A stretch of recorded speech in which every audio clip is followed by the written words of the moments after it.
खाना कैसे बनता है ये वीडियो तो आपने इंटरनेट पे बहुत देखी होगी, मगर जिस गैस चूल्हे पे वो खाना बनता है उस चूल्हे को फैक्ट्री में कैसे तैयार किया जाता है ये शायद ही आज से पहले आपने देखा होगा। इसलिए आज मैं आपको इंडियन फैक्ट्री में हाईटेक मशीनों द्वारा चूल्हा कैसे तैयार किया जाता है उसका पूरा प्रोसेस दिखाने वाला हूं। हर घर में इस्तेमाल होने वाले गैस चूल्हे को तैयार करने के लिए सबसे पहले लोहे की पतली पतली शीटें ली जाती है और इसको उठा के मशीनों तक पहुंचाया जाता है और इस शीट को 3 मशीनों से गुजारा जाएगा जहां पर चूल्हे का फ्रेम तैयार होगा। तो पहली वाली मशीन में सीट के कोनों को कट किया जाता है जिससे इसको मोड़ने में आसानी रहे। फिर इसको उठा के दूसरी वाली मशीन में लगा दिया जाता है जहां पर इसके बीच में छेद किया जाता है जिससे इसमें नॉब को कनेक्ट किया जा सके। इसके बाद इस शीट को उठा के तीसरी वाली मशीन में लगाया जाता है जहां पर इसके सारे कोनों को इस तरीके से मोड़ा जाता है और अब आप देख सकते हैं अपना फ्रेम बनके तैयार हो चुका है। तो भैया एक एक करके सारे फ्रेम को निकालते हैं। इसके बाद एक दूसरे वाले भैया इस फ्रेम को उठा के इस तरीके से मोड़ते हैं ताकि ये देखने में एकदम चूल्हे के फ्रेम जैसा लगे। इसके बाद इसको एक वेल्डिंग मशीन में लगाया जाता है। फिर इसके जॉइंट पे इस तरीके से टांका लगा दिया जाता है ताकि अपना फ्रेम अच्छी तरीके से मजबूत हो जाए और सारे जॉइंट में टांका लगाने के बाद फिर इसको आगे भेजा जाता है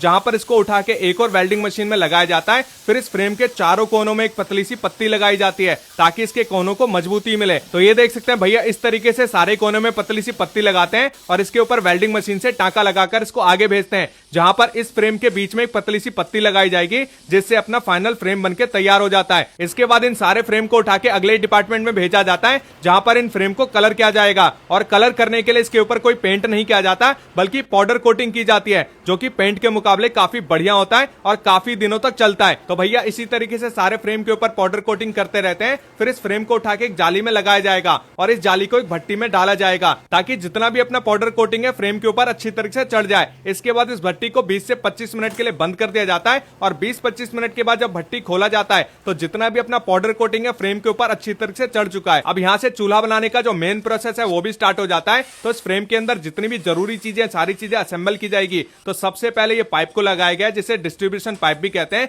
जिससे अपना गैस पास होता है। तो भैया ने इस तरीके से लगाने के बाद यहाँ पर नट बोल्ट को अच्छी तरीके से यहाँ पर टाइट कर दिया गया है। इसके बाद ये नोजल कैप भी लगाया जाता है जिसका इस्तेमाल आप सभी को पता ही है कि गैस को कम ज्यादा करने के लिए या फिर गैस को ऑन ऑफ करने के लिए किया जाता है। फिर इस चूल्हे को उठा के आगे भेजा जाता है जहां पर इन आंटी जी का काम होता है कि चूल्हे में जितना भी जरूरी सामान है वो लगाना। तो आंटी जी ने यहाँ पर मिक्सिंग ट्यूब लगा दिया है जिसका इस्तेमाल आप सभी को पता ही होता है। इसके ऊपर बर्नर लगता है। फिर इसको नट और बोल्ट की मदद से अच्छी तरीके से टाइट करके इसको आगे भेजा जाता है। फिर आगे भेजने के बाद इसके ऊपर टेप लगाया जाता है। अब आप सोच रहे होंगे कि टेप क्यों लगाया जाता है। तो भैया ये मॉडर्न जमाने का ग्लास वाला चूल्हा है, इसके ऊपर ग्लास लगने वाला है तभी तो ये देखने में सुंदर और मॉडर्न लगेगा। तो सारे फ्रेम में अच्छी तरीके से टेप लगने के बाद ये भैया सारे फ्रेम को उठा के अपने वाले डिपार्टमेंट में लाते हैं जहां पर ये एक एक करके सारे फ्रेम में यहाँ पर ग्लास लगाने वाले हैं। तो भैया ग्लास उठाते हैं और फ्रेम के ऊपर रख देते हैं और अच्छी तरीके से इसको चिपका देते हैं। फिर चूल्हे के ऊपर डिप ट्रे भी रख दिया जाता है और इसमें भी नट और बोल्ट डाल दिया जाता है। फिर अच्छी तरीके से इसको भी टाइट कर दिया जाएगा ताकि चूल्हे में कोई भी पुर्जा ढीला ना रहे। इसके बाद भैया इसको चेक करते हैं और इसको उठा के आगे वाले डिपार्टमेंट में भेज देते हैं जहां पर इस चूल्हे को अब अच्छी तरीके से चेक किया जाएगा